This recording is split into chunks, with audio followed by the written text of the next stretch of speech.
রিকশায় বসে ছেলে আমার কানে ফিসফিস করে বলল, মা, এই রিকশায় আমরা নবদম্পতির মতো বসে আছি, আসলেই দম্পতি হয়ে যাই। বাজার করে রিকশায় ফিরছি। ছেলে আমার পাশে বসে আছে।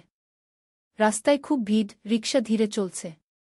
হঠাৎ একটা গর্তে পড়ে আমি ছেলের গায়ে হেলে পড়লাম। সরি উইসে হাসল, কোনো ব্যাপার না, গিয়ে একটু পরে আবার গর্ত। এবার সে আমাকে সাপোর্ট দিল। মা, আমার কাঁধে ভর দাও, ও আমি তার কাঁধে হেলান দিলাম। সে বলল, এভাবে বসে আছি দেখে মানুষ ভাববে আমরা স্বামী স্ত্রী গো। আমি হাসলাম। সে আমার কানে ফিসফিস করে বলল, মা, সত্যিই আমরা স্বামী স্ত্রী হয়ে যাই।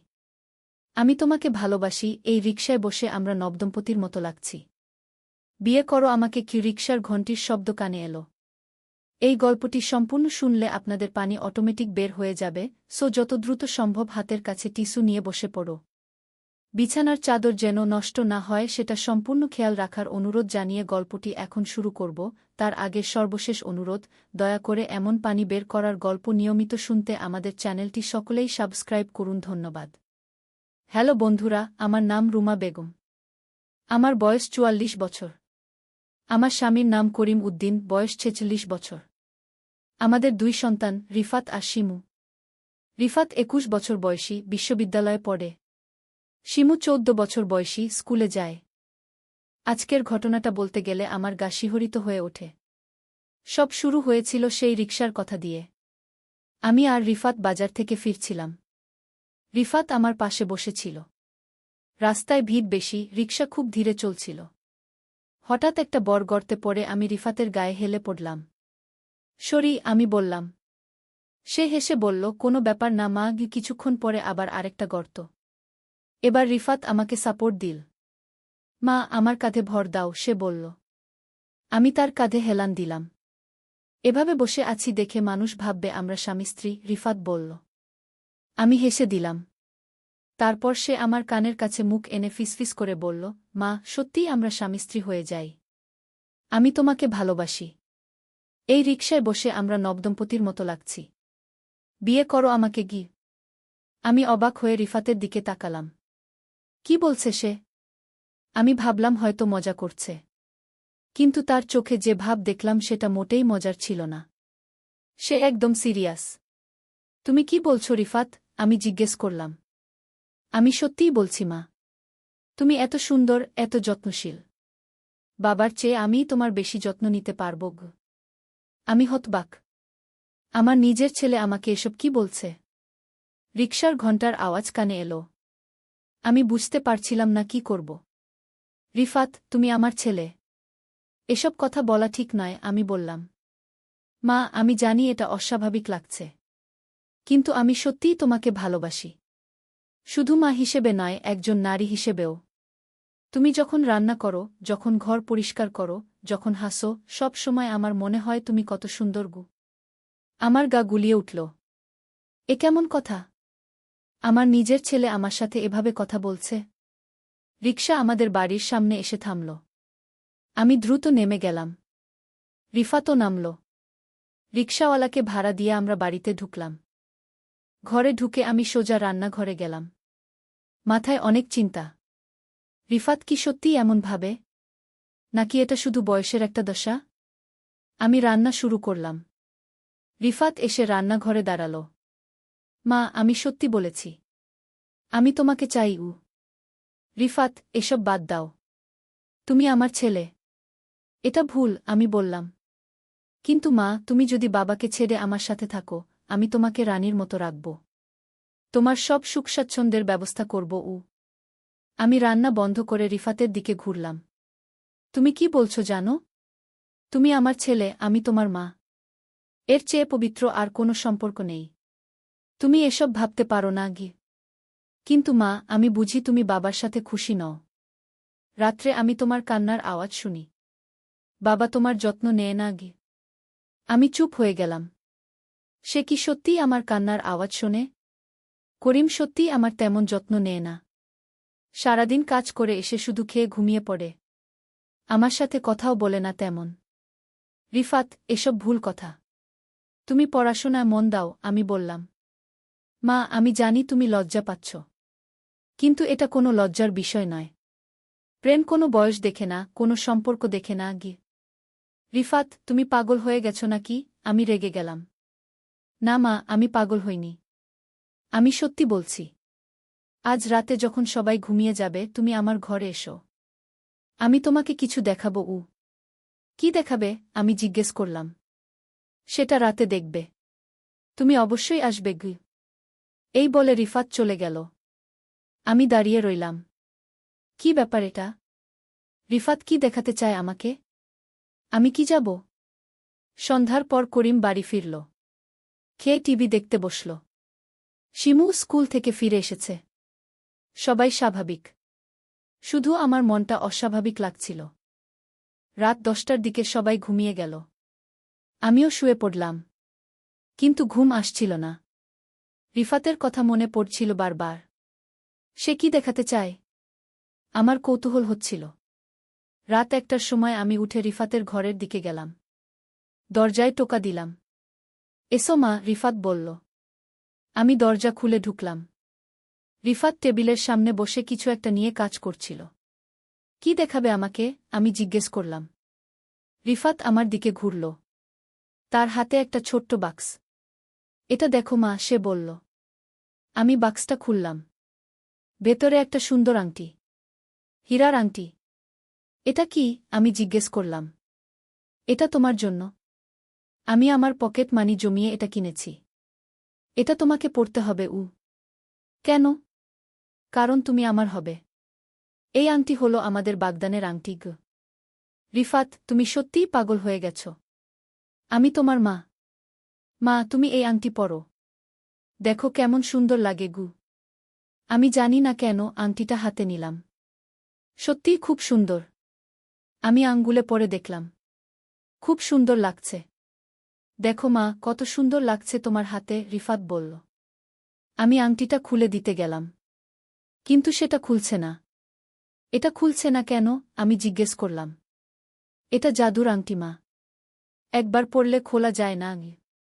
কি বলছো তুমি? আমি সত্যি বলছি মা। এটা একটা পুরাতন দোকানে পেয়েছি। দোকানদার বলেছে এটা জাদুর আংটি। যে একবার পরবে সে আর অন্য কাউকে ভালোবাসতে পারবে না। আমি ভয় পেয়ে গেলাম। এটা কি সত্যি? হ্যাঁ মা। এখন তুমি শুধু আমাকেই ভালোবাসবে। আমি আংটি খোলার চেষ্টা করলাম। কিন্তু যতই চেষ্টা করি না কেন আংটি খুলছে না। মনে হচ্ছে আঙ্গুলের সাথে লেগে গেছে। রিফাত, এটা কি করেছ? আমি চিৎকার করতে গেলাম। চিৎকার করো না মা। সবাই জেগে যাবে। এখন তুমি আমার। আমি তোমার। আমরা একসাথে থাকব। আমি ভয়ে কাঁপতে শুরু করলাম। এ কি হলো? সত্যিই কি জাদুর আংটি? মা, এসো আমার কাছে বসো, রিফাত বলল। আমি যেতে চাইছিলাম না। কিন্তু কেন জানি না আমার পা এগিয়ে গেল। আমি রিফাতের কাছে গিয়ে বসলাম। দেখো মা, তুমি আমার কাছে এসেছ। আংটি কাজ করছে, রিফাত বলল। এটা কি হচ্ছে রিফাত? আমি কাঁদতে শুরু করলাম। কাঁদো না মা। আমি তোমাকে খুব ভালোবাসি। আমরা খুব সুখে থাকব। রিফাত আমার হাত ধরল। আমি সরিয়ে নিতে চাইলাম কিন্তু পারলাম না। মা, তুমি দেখো, তুমি আর আমাকে অপছন্দ করতে পারছ না। আংটির জাদু কাজ করছে। সত্যিই তো। আমি রিফাতকে দূরে সরাতে পারছি না। কেন যেন তার কাছে থাকতে ভালো লাগছে। এটা কি হচ্ছে আমার সাথে? আমি নিজেকে জিজ্ঞেস করলাম। তুমি আমার হয়ে যাচ্ছ মা। এখন তুমি আমাকে ভালোবাসবে। হঠাৎ দরজায় আওয়াজ হলো। রিফাত, তুমি কার সাথে কথা বলছ? করিমের গলা। আমি আর রিফাত দুজনেই চুপ হয়ে গেলাম। কিছু না বাবা। আমি ফোনে কথা বলছিলাম, রিফাত বলল। রাত 1টায় কার সাথে ফোনে কথা বলছ? বন্ধুর সাথে। খুব জরুরি ছিল। ঠিক আছে। কম আওয়াজ করো। করিমের পায়ের আওয়াজ দূরে চলে গেল। মা, এখন তুমি আমার ঘরে থেকে যাও। আমরা একসাথে থাকব, রিফাত বলল। না, আমি যাব, আমি বললাম। কিন্তু উঠতে পারছিলাম না। পা যেন ভারী হয়ে গেছে। দেখো মা, তুমি যেতে পারছ না। আন্টি তোমাকে আমার কাছে রেখে দিয়েছে। আমি অনেক চেষ্টা করে উঠে দাঁড়ালাম। দরজার দিকে যেতে গেলাম। কিন্তু পা এগোচ্ছে না। রিফাত, এই আংটি কোথায় পেলে? আমি জিজ্ঞেস করলাম। পুরান ঢাকায় একটা দোকানে। দোকানদার বলেছিল এটা ৩০০ বছরের পুরানো। যে একবার পরবে সে আর কখনো খুলতে পারবে না আগে।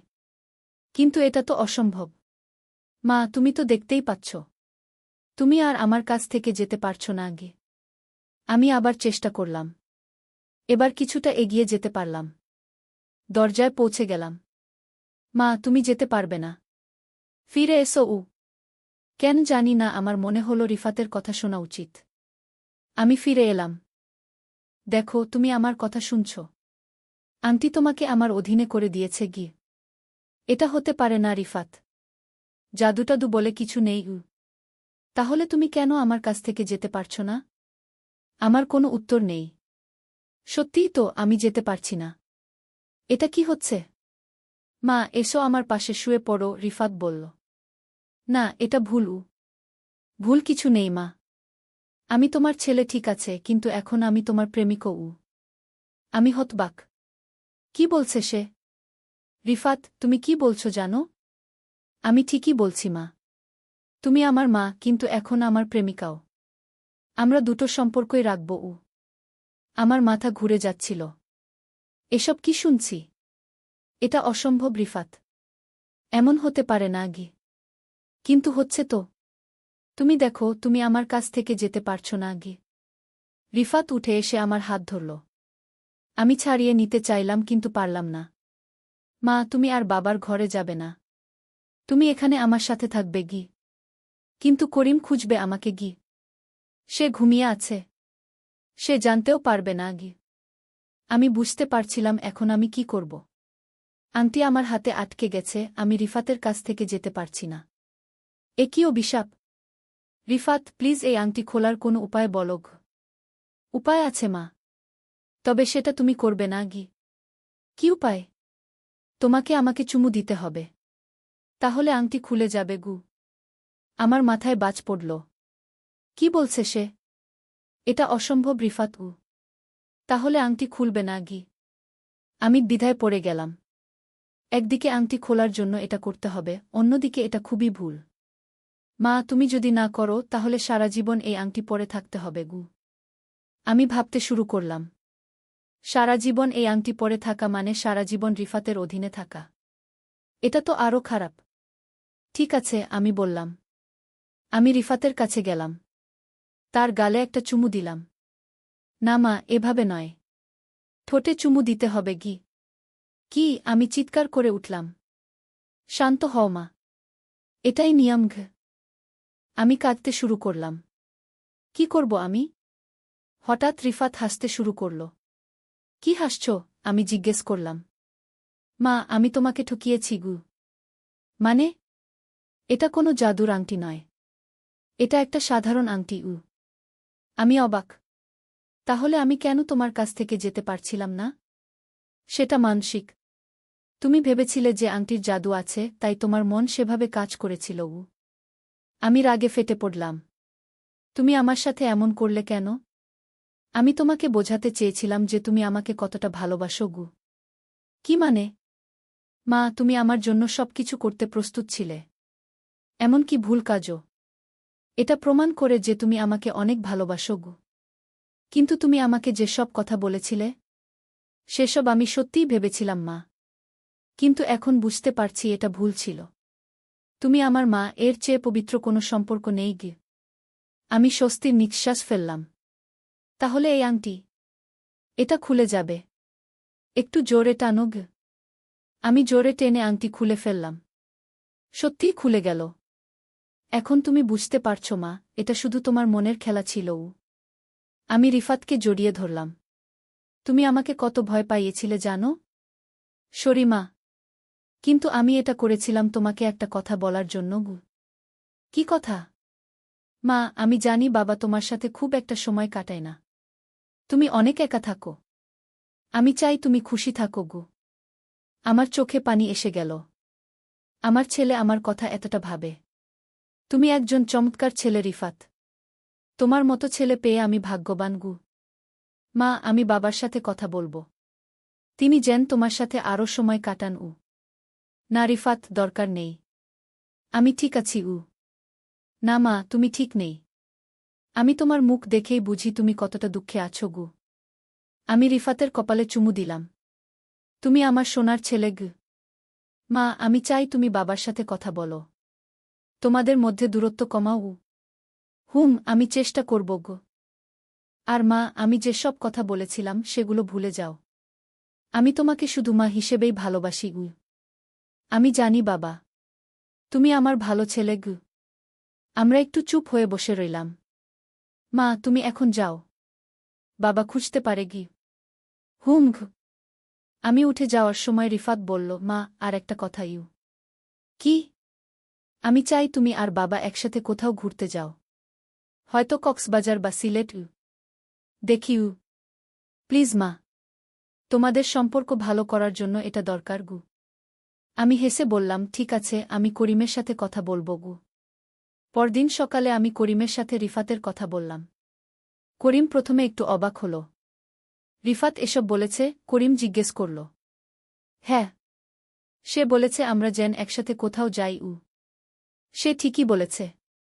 আমি তোমার সাথে আজকাল খুব একটা সময় কাটাই না তুমি অনেক কাজে ব্যস্ত থাকো তবুও। আচ্ছা, আগামী সপ্তাহে আমরা সিলেট যাব 3 দিনের জন্য আমি খুশি হয়ে গেলাম। সত্যি? হ্যাঁ, অনেকদিন তোমার সাথে কোথাও যাইনি সেদিন বিকেলে রিফাত স্কুল থেকে ফিরে এলো। আমি তাকে করিমের সাথে আমার কথাবার্তার কথা বললাম। বাহ, বাবা রাজি হয়েছে? রিফাত খুশি হল। তোমার জন্যই আমি খুব খুশি মা তুমি একটা চমৎকার ছেলে রিফাত।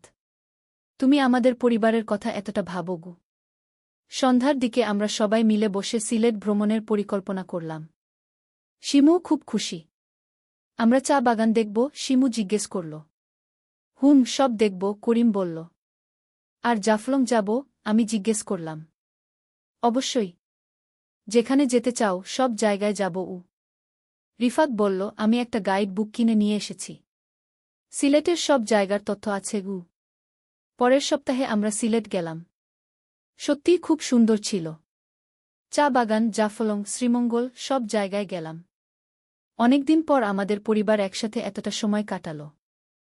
সিলেট থেকে ফেরার পর আমি দেখলাম করিম আমার সাথে আগের চেয়ে বেশি সময় কাটাচ্ছে। রিফাতের পরিকল্পনা সফল হয়েছে। কয়েকদিন পর রিফাত আমাকে বলল, মা, তুমি এখন খুশি? খুব খুশি। তোমার জন্যই আমি আর কখনো তোমার সাথে সেই রকম কথা বলবো না আমি জানি তুমি একটা ভালো ছেলে মা, আসলে সেদিন রাতে আমি তোমাকে একটা টেস্ট করেছিলাম কী রকম টেস্ট? আমি দেখতে চেয়েছিলাম তুমি সত্যিই আমাকে কতটা ভালোবাসো। আর তুমি প্রমাণ করেছ যে তুমি আমার জন্য সবকিছু করতে পারো কিন্তু সেটা ঠিক পদ্ধতি ছিল না রিফাত আমি জানি মা, আমি ভুল করেছি। কিন্তু ফলাফল ভালো হয়েছে। আমাদের পরিবার আগের চেয়ে বেশি একসাথে আছে সত্যিই তো। রিফাতের সেই রাতের ঘটনার পর আমাদের পরিবারে অনেক পরিবর্তন এসেছে। করিম এখন আমার সাথে বেশি সময় কাটায়। রিফাত আর শিমুর সাথেও বেশি কথা বলে। আমরা সবাই মিলে টিভি দেখি, একসাথে খাই। তুমি অনেক বুদ্ধিমান রিফাত। কিন্তু পরবর্তীতে এমন কিছু করবে না না মা, করব না। আমি প্রতিজ্ঞা করছি কয়েক মাস পর আমি দেখলাম রিফাত তার পড়াশোনায় খুব মনোযোগী হয়েছে। সে বল যে সে একটা ভালো কাজ পেয়ে আমাদের পরিবারের যত্ন নিতে চায়। একদিন রিফাত বলল, মা, আমি একটা গার্লফ্রেন্ড বানিয়েছি সত্যিই? আমি খুশি হলাম। তার নাম সুমি। খুব ভালো মেয়ে। তুমি তার সাথে পরিচয় করিয়ে দেব অবশ্যই। সে কোথায় পড়ে? আমার সাথে একই বিশ্ববিদ্যালয়ে। পরবর্তী সপ্তাহে তাকে বাড়িতে নিয়ে আসব আমি খুব খুশি হলাম। রিফাত স্বাভাবিক জীবনে ফিরে গেছে। যখন সুমি এলো আমি দেখলাম সে সত্যিই একটা ভালো মেয়ে। ভদ্র, লেখাপড়ায় ভালো, পরিবারের প্রতি শ্রদ্ধাশীল। আন্টি, রিফাত অনেক ভালো ছেলে। সে আপনাদের পরিবারের কথা সব সময় বলে, সুমি আমাকে বলল। সে আমাদের অনেক যত্ন নেয় আন্টি, আমি রিফাতকে খুব ভালোবাসি। আমি তাকে বিয়ে করতে চাই আমি খুশি হয়ে গেলাম। এত সুন্দর একটা মেয়ে আমার ছেলেকে ভালোবাসে। সন্ধ্যার দিকে যখন সুমি চলে গেল, রিফাত আমাকে বলল, মা, সুমি কেমন লাগল? খুব ভালো। তুমি ভালো একটা মেয়ে পেয়েছ গু। আমি তাকে বিয়ে করতে চাই মা গু। তুমি এখনো পড়াশোনা শেষ করনি গি। আমি জানি। কিন্তু আমি চাই পড়াশোনা শেষ করেই তাকে বিয়ে করব গো। সেটা ভালো পরিকল্পনা গি। সেই রাতে শুয়ে শুয়ে আমি ভাবছিলাম রিফাতের কথা। কি অদ্ভুত ছেলে! একদিকে সে আমাকে সেই সব কথা বলেছিল, অন্যদিকে সবকিছু করেছিল আমাদের পরিবারের ভালোর জন্য। আসলে রিফাত একটা বুদ্ধিমান ছেলে। সে বুঝতে পেরেছিল আমাদের পরিবারে কিছু সমস্যা আছে। করিম আর আমার মধ্যে দূরত্ব বাড়ছিল। সে সেটা ঠিক করার জন্য একটা নাটক করেছিল। যদিও তার পদ্ধতি ঠিক ছিল না, কিন্তু ফলাফল ভালো হয়েছে। আমাদের পরিবার আগের চেয়ে অনেক বেশি একসাথে আছে। পরের দিন সকালে রিফাত আমাকে বলল, মা, আমি তোমার কাছে ক্ষমা চাই। কিসের জন্য? সেই রাতে যা করেছিলাম তার জন্য। আমি জানি সেটা ঠিক ছিল না গি। তুমি ইতিমধ্যে ক্ষমা চেয়েছ গু। তবুও আমি আর কখনো এমন কিছু করব না গি। আমি জানি তুমি একটা ভালো ছেলে গু। মা, আমি চাই আমাদের পরিবার সব সময় এভাবেই থাকুক গু। আমিও চাই গু। এভাবেই শেষ হলো আমাদের সেই রহস্যময় রাতের ঘটনা। রিফাত তার অদ্ভুত পদ্ধতিতে আমাদের পরিবারকে আরও কাছে এনেছিল। যদিও তার পদ্ধতি ভুল ছিল, কিন্তু উদ্দেশ্য ছিল ভালো। এখন আমরা সবাই মিলে খুশিতে আছি। করিম আমার সাথে বেশি সময় কাটায়, রিফাত তার পড়াশোনা নিয়ে ব্যস্ত, আর শিমুও খুব খুশি যে আমাদের পরিবার একসাথে থাকে। কয়েক বছর পর রিফাত পড়াশোনা শেষ করে সুমিকে বিয়ে করল। আমি একটা চমৎকার পুত্রবধূ পেলাম। আমাদের পরিবার আরও বড় হল। আজও মাঝে মাঝে সেই রাতের কথা মনে পড়ে। রিফাত কি চালাক ছিল! সে জানত আমি তার জন্য সবকিছু করতে পারি। আর সেটাই ব্যবহার করে সে আমাদের পরিবারের সমস্যা সমাধান করেছিল। যদিও তার পদ্ধতি আমি সমর্থন করি না, কিন্তু তার ভালোবাসা আর পরিবারের প্রতি দায়বদ্ধতা আমি সালাম জানাই। এভাবেই শেষ হল আমাদের সেই অদ্ভুত অ্যাডভেঞ্চার। আমি শিখলাম যে কখনো কখনো জীবনে এমন সব ঘটনা ঘটে যা আমাদের অবাক করে দেয়। কিন্তু সেসব ঘটনার পেছনে থাকে আমাদের প্রিয়জনদের ভালোবাসা। রিফাত এখন একটা বড় কোম্পানিতে চাকরি করে। সুমিও একটা স্কুলে শিক্ষকতা করে। তাদের একটা ছোট্ট মেয়েও হয়েছে। আমি দাদিমা হয়েছি। শিমু বড় হয়ে কলেজে ভর্তি হয়েছে। সেও খুব ভালো ছাত্রী। আমাদের পরিবার এখন অনেক সুখে আছে। আর এই সুখের পেছনে রয়েছে রিফাতের সেই রাতের অদ্ভুত পরিকল্পনা। যদিও আমি তার পদ্ধতি পছন্দ করিনি, কিন্তু তার ভালোবাসা আর বুদ্ধিমত্তার প্রশংসা করি। সে একটা ছোট্ট বয়সে বুঝতে পেরেছিল কিভাবে একটা পরিবারকে একসাথে রাখতে হয়। আজ যখন আমি এই গল্পটা লিখছি, তখনও মনে হয় সেটা একটা স্বপ্ন ছিল। কিন্তু না, সেটা বাস্তব ঘটনা। আর সেই ঘটনাই আমাদের পরিবারকে আরও শক্তিশালী করেছে। এই গল্পের শিক্ষা হল, কখনো কখনো ভালোবাসা অদ্ভুত উপায়ে প্রকাশ পায়। কিন্তু আমাদের উচিত সেই ভালোবাসার মূল্য দেওয়া, পদ্ধতি যেমনই হোক না কেন। রিফাত আমাকে শিখিয়েছে যে পরিবার সবচেয়ে গুরুত্বপূর্ণ। আর পরিবারের জন্য আমরা যে কোনো কিছু করতে পারি। আজও যখন রিফাত আমাদের বাড়িতে আসে, তখন আমরা সেই রাতের কথা নিয়ে হাসাহাসি করি। সে বলে, মা, আমি তখন অনেক ছোট ছিলাম। তাই এমন কিছু করেছিলাম গে। আমি বলি, কিন্তু তোমার পরিকল্পনা সফল হয়েছিল। কিন্তু এখন আর এমন কিছু করার দরকার নেই। আমরা সবাই মিলে আছি গু। সত্যিই আমরা সবাই মিলে আছি। আর এটাই জীবনের সবচেয়ে বড় পাওয়া। এভাবেই শেষ হয় আমাদের সেই রহস্যময় রাতের গল্প। একটা অদ্ভুত শুরু, কিন্তু চমৎকার শেষ। একদিন আলী সাহেব সোহেলের অফিসে এলেন। সোহেল তাকে দেখে অবাক হয়ে গেল। স্যার, আপনি এখানে? হ্যাঁ সোহেল, তোমার অফিস একবার দেখতে চাইলাম। খুব সুন্দর হয়েছে গু। আলী সাহেব পুরো অফিস ঘুরে দেখলেন। কর্মচারীদের সাথে কথা বললেন। তারপর সোহেলের রুমে এসে বসলেন। সোহেল, তুমি অনেক দূর এসেছ। মনে আছে 7 বছর আগে তুমি যখন আমার অফিসে প্রথম এসেছিলে? চা বানানোর কাজ করতে? হ্যাঁ স্যার, সব মনে আছে।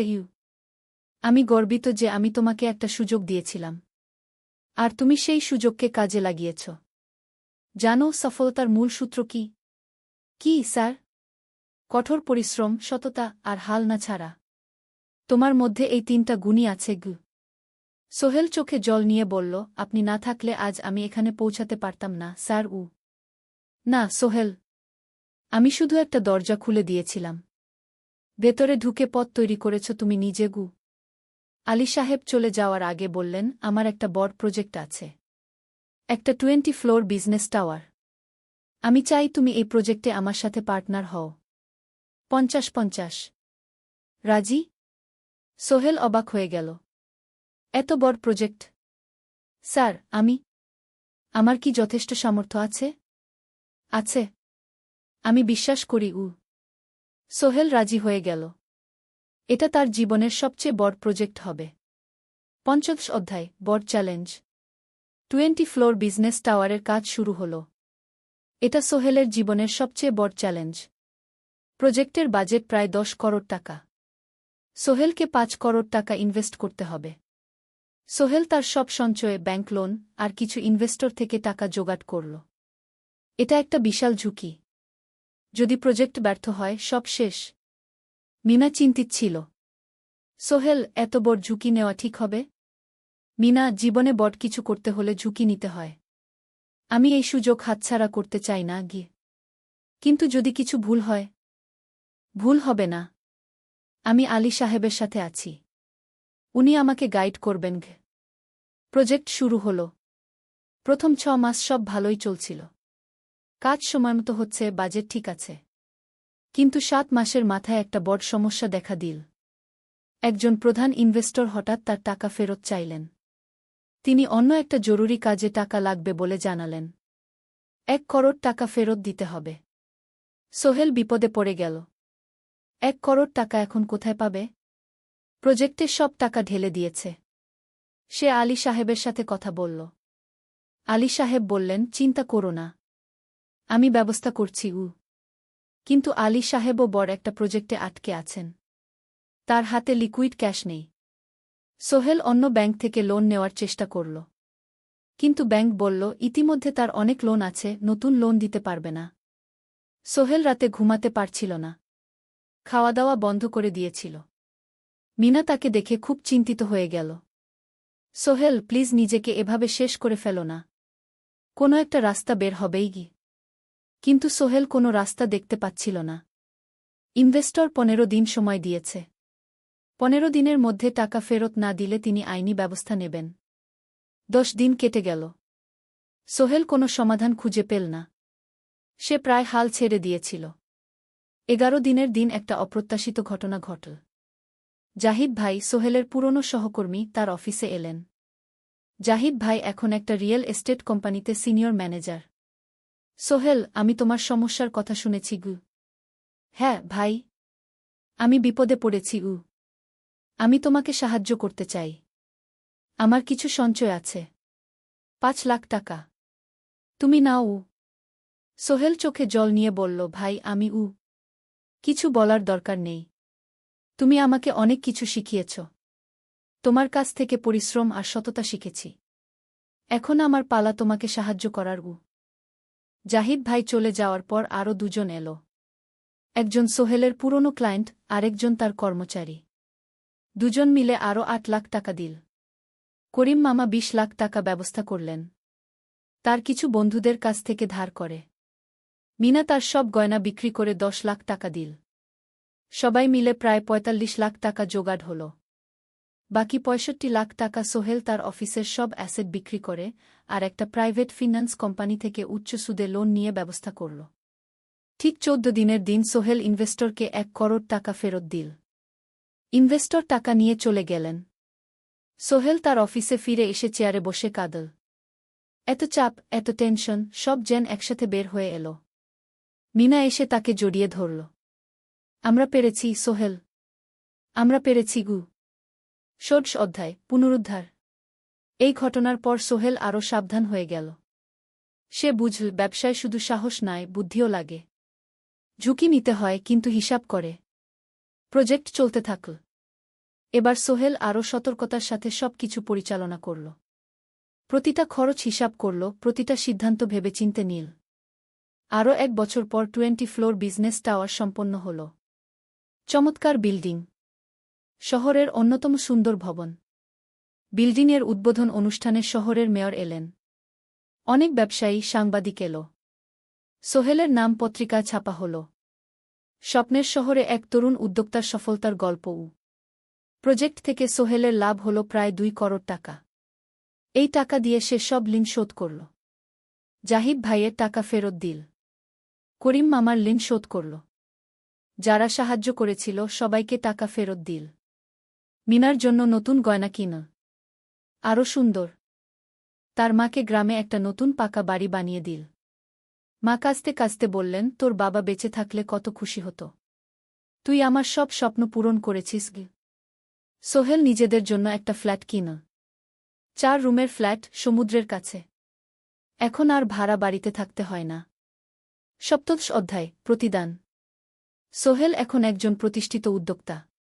কিন্তু সে তার শেখ ভোলেনি।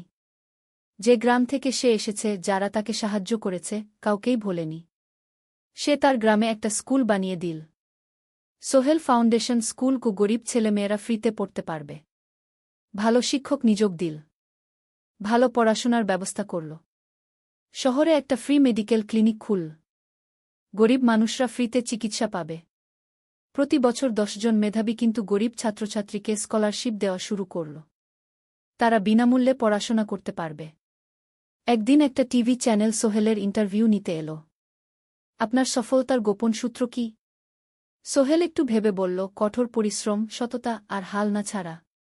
এই 3টা জিনিস যদি কারো মধ্যে থাকে, সে যে কোনো কিছু অর্জন করতে পারে।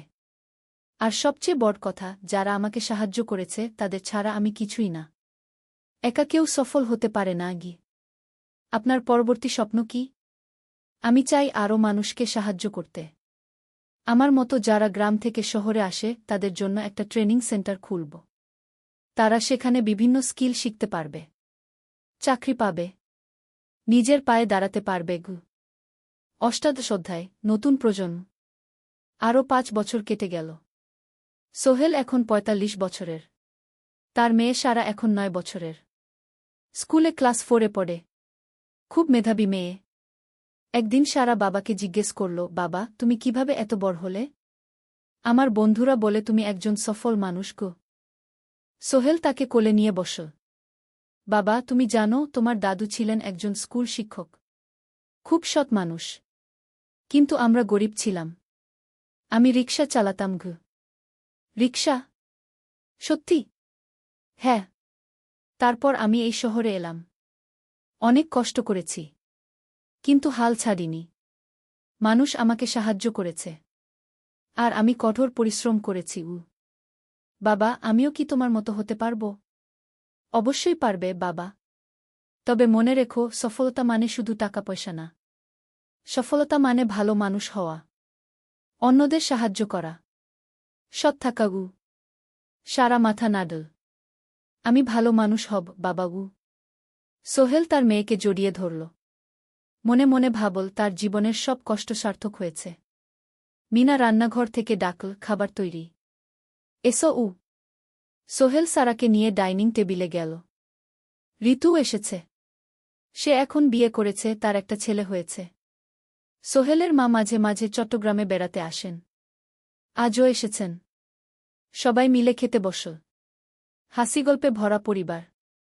সোহেল তাকাল তার মায়ের দিকে, মিনার দিকে, সারার দিকে, ঋতুর দিকে। মনে হল, জীবনে আর কি চাই? খাওয়া শেষে সবাই বসে রইল। গল্প করছিল। হঠাৎ সোহেলের ফোন বাজল। অফিস থেকে। একটা জরুরি বিষয়। সোহেল ফোন রেখে দিয়ে মিনাকে বলল, একটা নতুন প্রজেক্টের প্রস্তাব এসেছে। একটা এতিমখানা বানানোর কাজ। সরকারি প্রজেক্ট। তুমি নেবে? অবশ্যই। এটা আমার স্বপ্নের প্রজেক্ট। যেসব বাচ্চাদের বাবা মা নেই, তাদের জন্য একটা সুন্দর জায়গা। মিনা হাসল। তুমি কখনো বদলাও না। এখনো অন্যদের কথা ভাবো। এটাই তো জীবন মিনা। শুধু নিজের জন্য বাঁচলে কি হবে? 49 অধ্যায়, উত্তরাধিকার। 10 বছর আরও কেটে গেল। সোহেল এখন 55 বছরের। তার চুলে পাক ধরেছে। কিন্তু শক্তি এখনো আগের মতোই। সারা এখন 19 বছরের। সে বিশ্ববিদ্যালয়ে ইঞ্জিনিয়ারিং পড়ছে। সে চায় বাবার মতো কনস্ট্রাকশন ইন্ডাস্ট্রিতে কাজ করতে। একদিন সারা বাবাকে বলল, বাবা, আমি তোমার কোম্পানিতে কাজ করতে চাই। এখনও তো তোর পড়াশোনা বাকি। জানি, কিন্তু আমি এখন থেকেই শিখতে চাই। ছুটির দিনে তোমার সাথে সাইটে যেতে চাই। দেখতে চাই কিভাবে কাজ হয়। সোহেল খুশি হয়ে গেল। তার মেয়ে তার পথ অনুসরণ করতে চায়। ঠিক আছে, কিন্তু শর্ত হলো তোকে সবকিছু নিজ থেকে শিখতে হবে। কোনো স্পেশাল ট্রিটমেন্ট পাবি না। আমি তো তাই চাই, বাবাগু। সারা তার বাবার সাথে কাজ শিখতে শুরু করল। সে দেখল কিভাবে শ্রমিকরা কাজ করে, কিভাবে ম্যাটেরিয়াল বাছাই করতে হয়, কিভাবে একটা প্রজেক্ট ম্যানেজ করতে হয়। সোহেল তাকে কোনো সহজ পথ দিল না। সারাকেও সবার মতো কষ্ট করতে হল। সাইটে রোদে দাঁড়িয়ে থাকতে হল। শ্রমিকদের সাথে কথা বলতে হল। কিন্তু সারা হাল ছাড়ল না। সে তার বাবার মেয়ে। পরিশ্রম করতে জানে। 3 বছর পর সারা গ্রাজুয়েট হল। সে সোহেলের কোম্পানিতে জুনিয়র প্রজেক্ট ম্যানেজার হিসেবে যোগ দিল। সোহেল ধীরে ধীরে সারাকে বড় দায়িত্ব দিতে শুরু করল। সারা তার বাবার মতোই সৎ, পরিশ্রমী। 20 অধ্যায়, সমাপ্তি নয়, নতুন শুরু। আরও 5 বছর পর সোহেল এখন 60 বছরের। সে সিদ্ধান্ত নিল, এবার অবসর নেওয়ার সময় এসেছে। কোম্পানির দায়িত্ব সারাকে দেবে। একটা অনুষ্ঠান করা হল।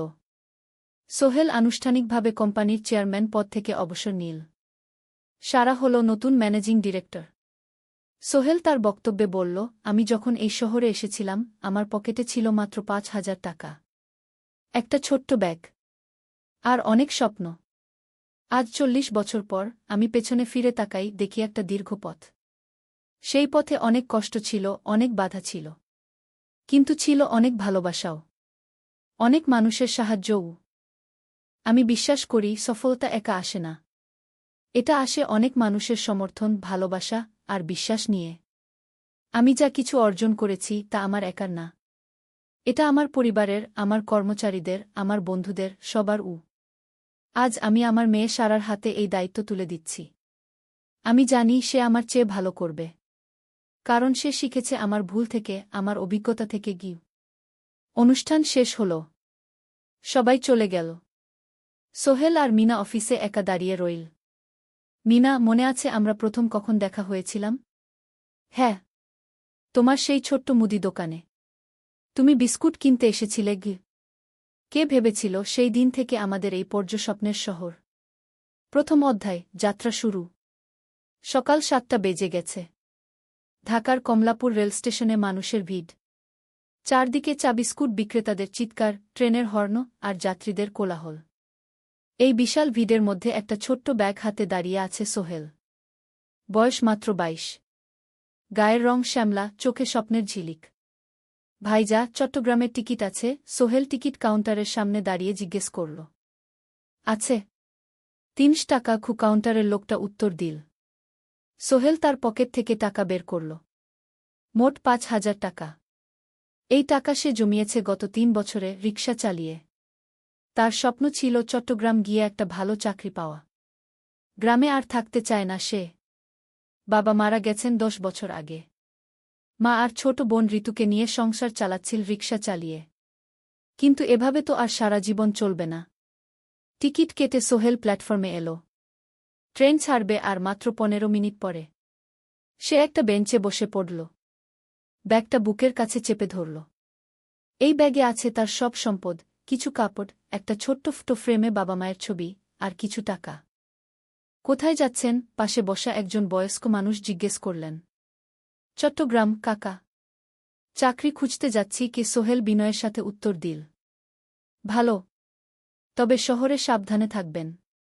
শহর মানে অনেক সুযোগ, কিন্তু অনেক ফাঁদও আছে। বয়স্ক লোকটা বললেন। সোহেল মাথা নাড়ল। সে জানে শহরের জীবন সহজ না। কিন্তু তার কোনো বিকল্প নেই। গ্রামে রিকশা চালিয়ে মাসে 3,500 টাকা আয় হতো। তার মধ্যে সংসার চালাতে হতো, বোনের স্কুলের খরচ দিতে হতো, মায়ের ওষুধের খরচ দিতে হতো। কিছুই বাঁচত না। আর এই জীবন থেকে বেরোনোর একটাই পথ, শহরে গিয়ে ভালো কাজ খুঁজে নেওয়া। সোহেল মনে মনে ভাবল তার বাবার কথা। বাবা ছিলেন একজন স্কুল শিক্ষক। খুব সৎ মানুষ ছিলেন। সবসময় বলতেন, সোহেল, তুই লেখাপড়া শিখে বড় মানুষ হবি। আমাদের পরিবারে আর কেউ বড় চাকরি করেনি। তুই করবি কি? কিন্তু বাবা যখন মারা গেলেন তখন সোহেল মাত্র এসএসসি পরীক্ষা দিয়েছে। ফলাফল ভালো হয়েছিল, জিপিএ অর্ধচতু। কিন্তু বাবার মৃত্যুর পর আর পড়া হল না। পরিবারের দায়িত্ব নিতে হল। ট্রেন ছাড়ল। সোহেল জানালার পাশে বসে বাইরে তাকাল। ধানক্ষেত, নদী, ছোট ছোট গ্রাম, সব পেছনে ফেলে ট্রেন এগিয়ে চল। সোহেলের মনে হল সে যেন তার পুরনো জীবনটাকেও পেছনে ফেলে আসছে। ট্রেনে একজন হকার এসে চা বিক্রি করছিল। সোহেল একটা চা কিনল। 10 টাকা। চা খেতে খেতে সে ভাবছিল চট্টগ্রাম পৌঁছে কি হবে। করিম মামা তাকে সাহায্য করবেন তো? চাকরি পাওয়া যাবে তো? করিম মামা আসলে সোহেলের খুব দূর সম্পর্কের মামা। সোহেলের দাদির বোনের ছেলে। অনেক বছর আগে গ্রাম ছেড়ে চট্টগ্রামে চলে গিয়েছিলেন। সেখানে একটা কনস্ট্রাকশন কোম্পানিতে কাজ করেন। বছরে একবার দুবার গ্রামে আসতেন। গত বছর যখন এসেছিলেন তখন সোহেলের মাকে বলেছিলেন সোহেলকে চট্টগ্রাম পাঠান। আমি একটা কাজের ব্যবস্থা করে দেব। সেই কথাতেই ভরসা করে সোহেল আজ এই যাত্রা। দ্বিতীয় অধ্যায়, নতুন শহর। চট্টগ্রাম পৌঁছাতে প্রায় 6 ঘণ্টা লেগে গেল। দুপুর 1টা বাজে। সোহেল স্টেশন থেকে বের হয়ে শহরের রাস্তায় দাঁড়াল। কি বিশাল শহর! এত গাড়ি, এত মানুষ। চারদিকে উঁচু উঁচু বিল্ডিং, দোকানপাট, মানুষের ভিড়। সোহেল কিছুক্ষণ দাঁড়িয়ে থাকল সব কিছু দেখতে দেখতে। তার মনে হচ্ছিল সে যেন অন্য কোনো পৃথিবীতে এসে পড়েছে। তার পকেটে একটা ছোট্ট কাগজ আছে। সেখানে লেখা একটা ঠিকানা, করিম মিয়া, বাড়ি নং 23, রোড নং 5, আগ্রাবাদ, চট্টগ্রামকে। সোহেল একটা রিকশা ডাকল। কত নেবেন আগ্রাবাদ যেতে? 50 টাকা গু। সোহেল রিকশায় উঠল। রাস্তার দুধারে দোকান, মার্কেট, অফিস, সব কিছু দেখতে দেখতে সে অবাক হয়ে গেল। এত বড় শহর, এত কিছু! গ্রামের সেই ছোট্ট বাজারের সাথে কোনো তুলনাই হয় না। প্রায় আধা ঘণ্টা পর রিকশা একটা পুরনো বাড়ির সামনে থামল। 3 তলা বাড়ি, কিন্তু রং উঠে গেছে। সিঁড়ি দিয়ে উঠে 3য় তলায় করিম মামার ফ্ল্যাটে নক করল। দরজা খুলল এক মধ্যবয়সী মহিলা। কে? আসসালামু আলাইকুম আপা। আমি সোহেল। নোয়াখালীর গ্রাম থেকে এসেছি। করিম মামা বাড়িতে আছেন? মহিলা তাকে মাথা থেকে পা পর্যন্ত দেখল। করিম তো অফিসে গেছে। তুমি কে? কোথা থেকে এসেছ? সোহেল সব খুলে বলল। মহিলা তাকে ভেতরে ঢুকতে দিল। বসো। করিম সন্ধ্যায় ফিরবে গু। ফ্ল্যাটটা ছোট। 2টো রুম, একটা ছোট্ট রান্নাঘর আর একটা বাথরুম। কিন্তু সোহেলের কাছে খুব সুন্দর লাগল। গ্রামের সেই টিনের ঘরের চেয়ে তো অনেক ভালো। মহিলা তার নাম জানাল সালমা। করিম মামার স্ত্রী। তাদের 2টো ছেলে, একজন ক্লাস 8-এ পড়ে, আরেকজন ক্লাস 5-এ। খেয়েছ? সালমা আপা জিজ্ঞেস করল। না আপা গু। অপেক্ষা করো। ভাত আছে, মাছ আছে। খাও। সোহেল প্রথমে রাজি হতে চাইল না। কিন্তু খুব খিদে পেয়েছিল। সকাল থেকে শুধু একটা চা আর বিস্কুট খেয়েছে। খাওয়া দাওয়ার পর সোহেল বসে রইল। সালমা আপা তাকে গল্প করতে লাগল। তোমার মা কেমন আছেন? তোমার বোন? ভালো আছে আপা। মার একটু গেটে বাত আছে। ওষুধ খাচ্ছেন। বোন স্কুলে পড়ে কু। তুমি কি করতে চাও এখানে? চাকরি খুঁজছি আপা। যে কোনো কাজ করব। বাসায় মা আর বোনকে টাকা পাঠাতে হবে। সালমা আপা মাথা নাড়ল। করিম তোমার জন্য কিছু একটা করবে। সে ভালো মানুষ গ। সারাদিন অপেক্ষা করল সোহেল। সন্ধ্যা 6টায় করিম মামা ফিরলেন। 50-এর কাছাকাছি বয়স, কালো রঙের প্যান্ট শার্ট পরা, হাতে একটা ব্যাগ। আরে সোহেল, কবে এলি? করিম মামা খুশি হয়ে বললেন। আজ সকালে মামা গু। করিম মামা তাকে জড়িয়ে ধরলেন। অনেকদিন পর দেখলাম। কেমন আছিস? ভালো আছি মামা গি। ভালো করেছিস এসে। এখানে অনেক সুযোগ আছে। তোর জন্য একটা কাজের ব্যবস্থা করে দেব। তবে প্রথমে কয়েকদিন এখানে থাক। শহরটা একটু চিনে নে। তারপর কাজে যোগ দিবি। সোহেলের মনে আসার আলো জ্বল। সে ভাবল হয়তো তার ভাগ্য এবার পাল্টাবে। 3য় অধ্যায়, প্রথম চাকরি। 1 সপ্তাহ পরে করিম মামা সোহেলকে তার কোম্পানিতে নিয়ে গেলেন। কোম্পানির নাম আলামিন কনস্ট্রাকশন। অফিসটা শহরের কেন্দ্রে ৫ তলা একটা বিল্ডিংয়ের দোতলায়। মালিক আলী সাহেব, ৫০-এর কাছাকাছি বয়স, মোটা চেহারা, চোখে সোনার ফ্রেমের চশমা। বড়লোক মানুষ, কিন্তু খুব কড়া। এই ছেলেটাকে কি কাজে লাগাবেন? আলী সাহেব করিম মামাকে জিজ্ঞেস করলেন। স্যার, ও আমার আত্মীয়। গ্রাম থেকে এসেছে। খুব পরিশ্রমী। যে কোনো কাজে লাগাতে পারেন উ। আলী সাহেব সোহেলের দিকে তাকালেন। তুমি কি পড়েছ? Sir, SSC pass. জিপিএ অর্ধচতু উ। হুম। ভালো। কম্পিউটার চালাতে পারো? না স্যার, পারি না। কিন্তু শিখতে চাই উ। আলী সাহেব একটু ভাবলেন। ঠিক আছে। তোমাকে অফিসের কাজে রাখব। ফাইল গুছানো, চা বানানো, কাগজপত্র নিয়ে যাওয়া, না এসব। মাসে ৫,০০০ টাকা। রাজি আছো? জি স্যার। সোহেল খুশি হয়ে গেল। ৫,০০০ টাকা। রিকশা চালিয়ে ৩,৫০০ পেত। এখানে ৫,০০০। কাজ শুরু হলো পরদিন থেকে। সকাল ৮টায় অফিসে যেতে হয়, ফিরতে হয় সন্ধ্যা ৭টায়। প্রথম দিন সোহেল ঘুম থেকে উঠল ভোর ৫টায়। তৈরি হয়ে ৭:৩০টায় অফিসের উদ্দেশ্যে বের হল। করিম মামার বাড়ি থেকে অফিস প্রায় ৫ কিলোমিটার। বাসে যেতে হয়। অফিসে পৌঁছে সোহেল দেখল সেই প্রথম আলী সাহেব এখনও আসেননি। অফিস খোলা ছিল না। ৮-১০ মিনিট পর একজন লোক এসে অফিস খুল। তুমি নতুন? জি। আমি সোহেল গু। আমি জাহিদ, অ্যাসিস্ট্যান্ট ম্যানেজার। এসো উ। জাহিদ ভাই সোহেলকে সব কিছু দেখাল। অফিসে মোট ৬ জন কর্মচারী। ২ জন ইঞ্জিনিয়ার, একজন অ্যাকাউন্ট্যান্ট, একজন অ্যাসিস্ট্যান্ট ম্যানেজার, জাহিদ ভাই, একজন রিসেপশনিস্ট, আর এখন সোহেল। সোহেলের কাজ শুরু হলো চা বানানো দিয়ে।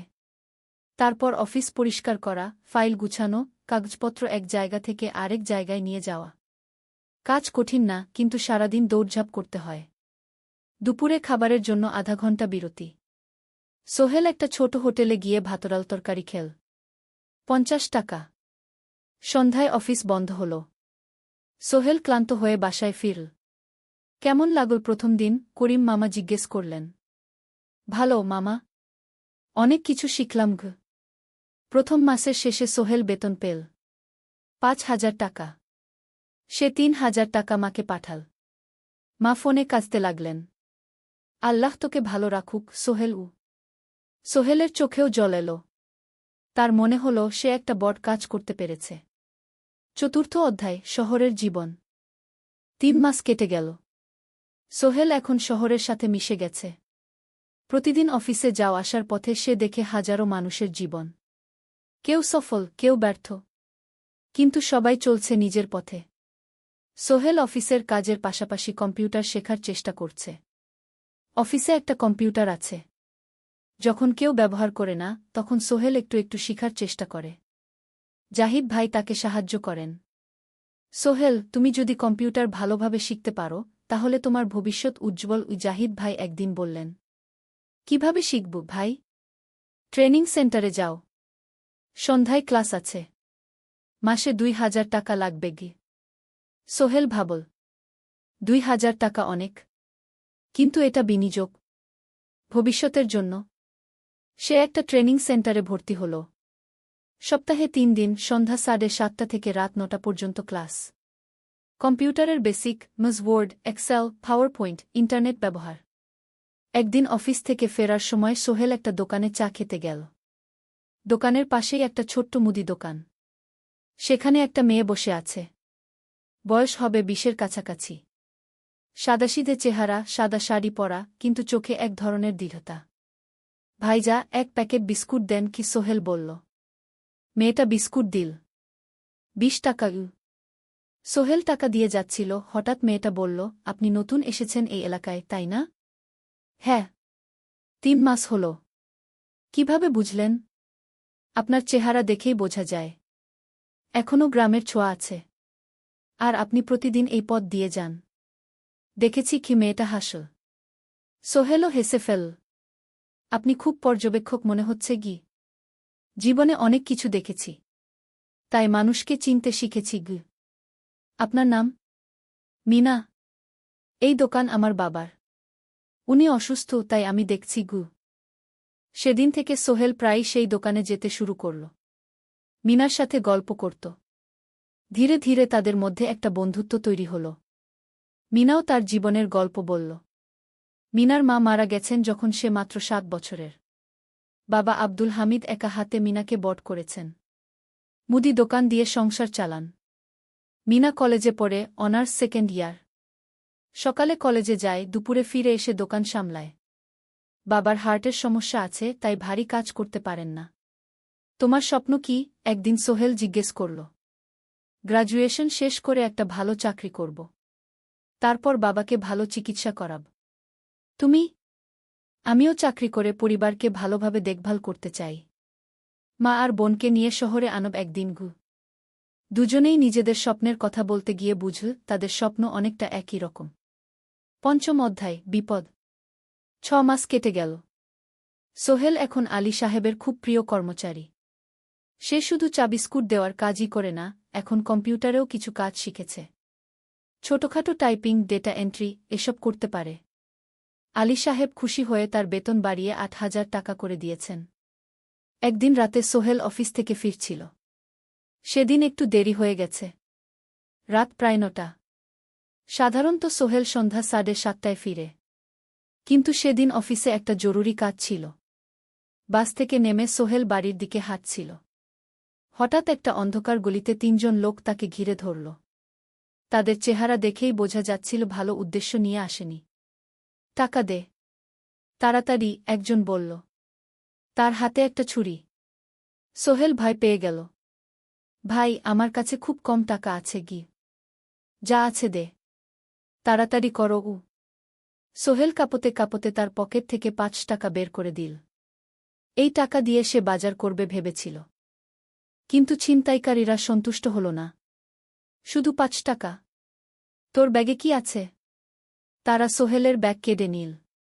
ব্যাগে ছিল তার মোবাইল, কম্পিউটার ট্রেনিং সেন্টারের সার্টিফিকেট আর কিছু গুরুত্বপূর্ণ কাগজপত্র। না ভাই, ব্যাগটা ফেরত দেন। ওতে আমার জরুরি জিনিস আছে। মোবাইল নিয়ে নেন, কিন্তু ব্যাগটা দেন গু। কিন্তু ওরা শুনল না। একজন সোহেলকে জোরে ধাক্কা দিল। সোহেল পড়ে গেল। মাথা রাস্তার কংক্রিটে ধাক্কা লেগে গেল। রক্ত বের হল। ৩ জন দৌড়ে পালিয়ে গেল। কিছুক্ষণ সোহেল অজ্ঞান হয়ে পড়ে রইল। তারপর ধীরে ধীরে জ্ঞান ফিরল। মাথায় প্রচণ্ড ব্যথা। সে উঠে দাঁড়ানোর চেষ্টা করল, কিন্তু মাথা ঘুরছিল। কোনোমতে একটা দেয়াল ধরে দাঁড়াল। একজন পথচারী তাকে দেখে থামল। কি হয়েছে ভাই? ছিনতাই হয়েছে গি? এসো, আমি তোমাকে হাসপাতালে নিয়ে যাই। কিন্তু সোহেল রাজি হল না। না, ঠিক আছি, বাড়ি যেতে পারব। সে কোনোমতে করিম মামার বাড়িতে পৌঁছাল। দরজা খুলেই সালমা আপা চিৎকার করে উঠলেন। ও আল্লাহ! কি হয়েছে? করিম মামা দৌড়ে এলেন। সোহেলকে ভেতরে নিয়ে গেলেন। তার মাথায় জল ঢেলে রক্ত পরিষ্কার করলেন। ক্ষতটা বেশ গভীর। হাসপাতালে যেতে হবে কি? করিম মামা বললেন। তারা একটা অটোরিকশা নিয়ে নিকটস্থ হাসপাতালে গেলেন। ডাক্তার সোহেলের মাথায় ৩টা সেলাই দিলেন। বলল, ১ সপ্তাহ বিশ্রাম নিতে হবে। কোনো ভারী কাজ করা যাবে না। হাসপাতাল থেকে ফিরে সোহেল শুয়ে রইল। তার মনে হচ্ছিল সবকিছু শেষ হয়ে গেছে। মোবাইল চলে গেছে, গুরুত্বপূর্ণ কাগজপত্র চলে গেছে। এখন ১ সপ্তাহ অফিস করতে পারবে না। পরদিন সকালে করিম মামা আলী সাহেবকে ফোন করে সব জানালেন। আলী সাহেব বললেন, ঠিক আছে, সোহেল ভালো হয়ে এলে আসবে, চিন্তার কিছু নেই গি। মিনা যখন এই খবর শুনল, সে সন্ধ্যায় সোহেলকে দেখতে এলো করিম মামার বাড়িতে। সাথে এনেছিল কিছু ফল। কি হয়েছিল? মিনা চিন্তিত গলায় জিজ্ঞেস করল। সোহেল সব বলল। মিনা রেগে গেল। এই শহরে এখন অনেক অপরাধ বেড়ে গেছে। পুলিশ কিছু করে না। তুমি পুলিশে রিপোর্ট করেছ? না। লাভ নেই। তবুও করা উচিত। তোমার মোবাইলটা হয়তো খুঁজে পাওয়া যাবে গি। করিম মামা সোহেলকে নিয়ে পুলিশ স্টেশনে গেলেন। জেনারেল ডায়েরি করলেন। কিন্তু পুলিশ খুব একটা আশা দিল না। দেখি কিছু করা যায় কিনা গু। সোহেল বুঝল মোবাইল আর ফিরবে না। সেই এক সপ্তাহ সোহেলের জীবনের সবচেয়ে কঠিন সময় ছিল। সে শুধু শারীরিকভাবেই ক্ষতিগ্রস্ত হয়নি, মানসিকভাবেও ভেঙে পড়েছিল। প্রতিরাতে দুঃস্বপ্ন দেখত। সেই ৩ জন ছিনতাইকারীর মুখ ভুলতে পারছিল না। মিনা প্রায় প্রতিদিন আসত। তাকে সাহস দিত। তুমি হাল ছেড়ো না, সোহেল। জীবনে এরকম খারাপ সময় আসে। কিন্তু এটা কাটিয়ে ওঠাই হলো আসল বীরত্ব। সোহেলের মা গ্রাম থেকে ফোন করতেন। করিম মামার মোবাইল থেকে। তুই ভালো আছিস তো? সোহেল মাকে সব সত্যি বলেনি। শুধু বলেছে, হ্যাঁ মা, ভালো আছি। একটু জ্বর হয়েছিল। এখন ভালো। ১ সপ্তাহ পর সোহেল আবার অফিসে গেল। আলী সাহেব তাকে দেখে খুশি হলেন। কেমন আছো? ভালো আছি স্যার। ঠিক আছে। তবে প্রথম কয়েকদিন হালকা কাজ করবে। সোহেল আবার কাজে মন দিল। কিন্তু একটা জিনিস তাকে খুব কষ্ট দিচ্ছিল, তার মোবাইল নেই।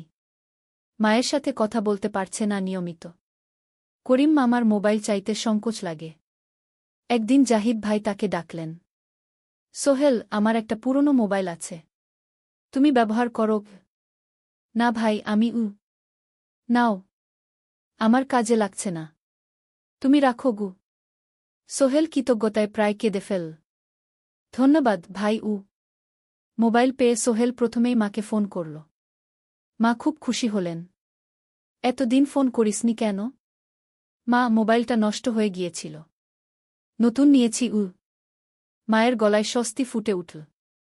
৬ষ্ঠ অধ্যায়, নতুন সুযোগ। আরও ৩ মাস কেটে গেল। সোহেল পুরোপুরি সুস্থ হয়ে গেছে। তার জীবন আবার স্বাভাবিক হয়ে এসেছে। সে এখন কম্পিউটার ট্রেনিং শেষ করেছে। সার্টিফিকেট পেয়েছে। কিন্তু একটা ঘটনা তার জীবনে বড় পরিবর্তন নিয়ে এলো। একদিন সকালে আলী সাহেব তাকে ডাকলেন। সোহেল, বসো। সোহেল বসল। মনে একটু ভয় লাগছিল। আলী সাহেব কি তাকে বকবেন? সোহেল, তুমি তো এখন কম্পিউটার চালাতে পারো? জি স্যার, একটু একটু শিখেছি। ভালো। আমি তোমার কাজ দেখছি। তুমি খুব পরিশ্রমী আর সৎ। আমাদের কোম্পানিতে এরকম মানুষের দরকার। সোহেল কিছু বুঝতে পারছিল না। আমি তোমাকে একটা সুযোগ দিতে চাই। আমাদের কোম্পানি একটা ট্রেনিং প্রোগ্রাম চালু করছে নতুন কর্মচারীদের জন্য। ৬ মাসের কোর্স। কম্পিউটার অ্যাকাউন্টিং, ভবন নির্মাণের হিসাব নিকাশ, প্রজেক্ট ম্যানেজমেন্ট সব শিখবে। কোম্পানি সব খরচ দেবে। ট্রেনিংয়ের সময় তোমার বেতনও চলবে। রাজি আছো? সোহেল বিশ্বাস করতে পারছিল না। স্যার, সত্যি? আমাকে এত বড় সুযোগ দিচ্ছেন? হ্যাঁ। তুমি ভালো ছেলে, পরিশ্রমী। আমি তোমাকে এগিয়ে দিতে চাই। ভবিষ্যতে তুমি এই কোম্পানির একজন গুরুত্বপূর্ণ কর্মচারী হবে। সোহেল কৃতজ্ঞতায় প্রায় কেঁদে ফেল। ধন্যবাদ স্যার। আমি কঠোর পরিশ্রম করব। আমি জানি। সেদিন সন্ধ্যায় সোহেল মিনার দোকানে গেল। মিনাকে খবরটা দিল। মিনা খুব খুশি হল। তার চোখে জল এসে গেল। তুমি পারবে সোহেল। আমি জানি। সোহেল তার মা আর বোনকেও ফোন করে খবরটা দিল। মা কাঁদতে লাগলেন। তোর বাবা বেঁচে থাকলে কত খুশি হতো। ট্রেনিং শুরু হলো পরের মাস থেকে।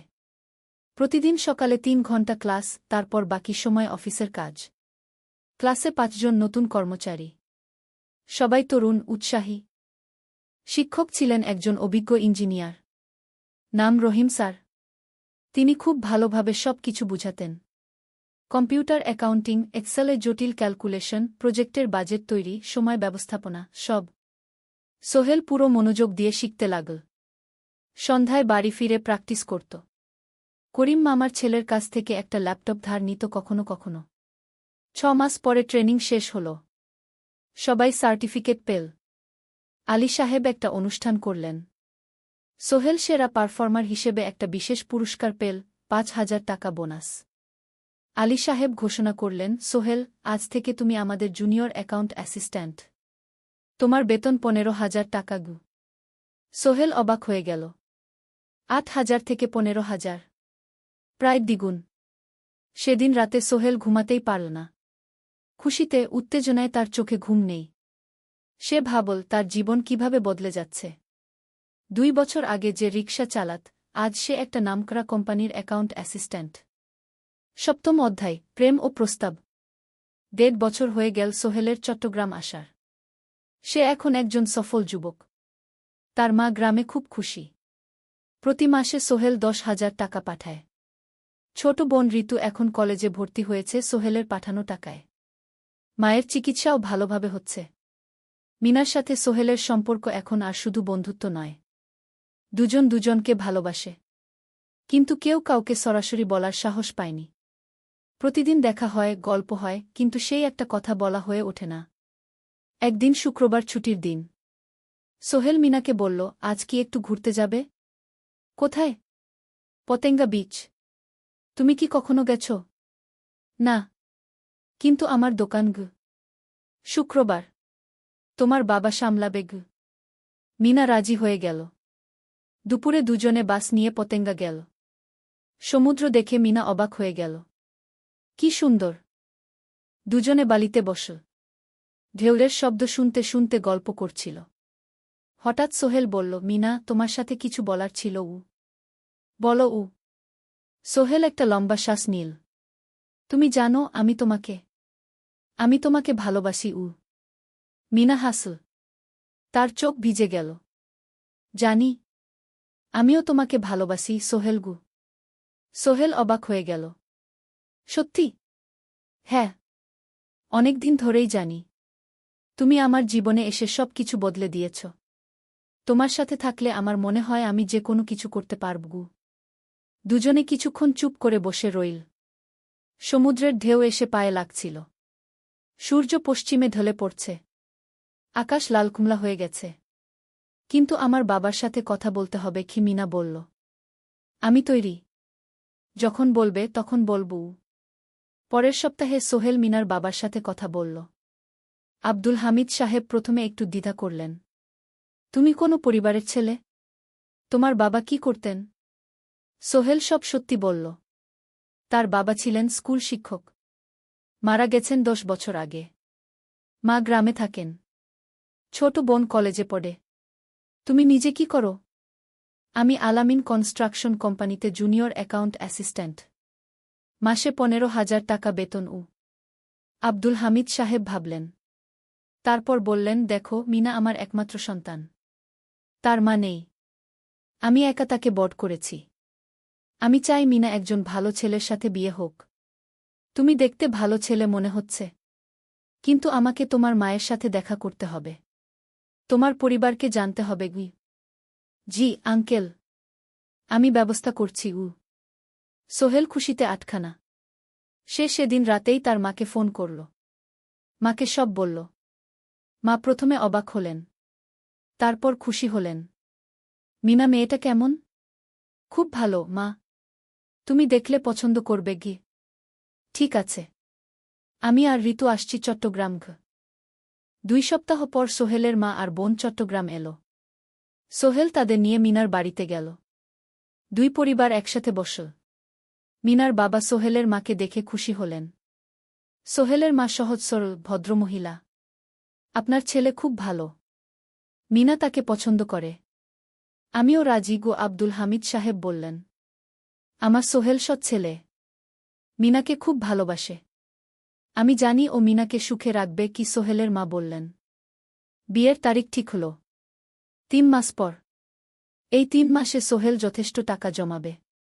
বিয়ে হবে সাদামাটা, কিন্তু সুন্দর। 8ম অধ্যায়, নতুন পথ। 3 মাস কেটে গেল দ্রুত। সোহেল প্রতিদিন কঠোর পরিশ্রম করছিল। অফিসে তার কাজের প্রশংসা হচ্ছে। আলী সাহেব তাকে এখন ছোটখাটো প্রজেক্টের হিসাব দেখতে দিচ্ছেন।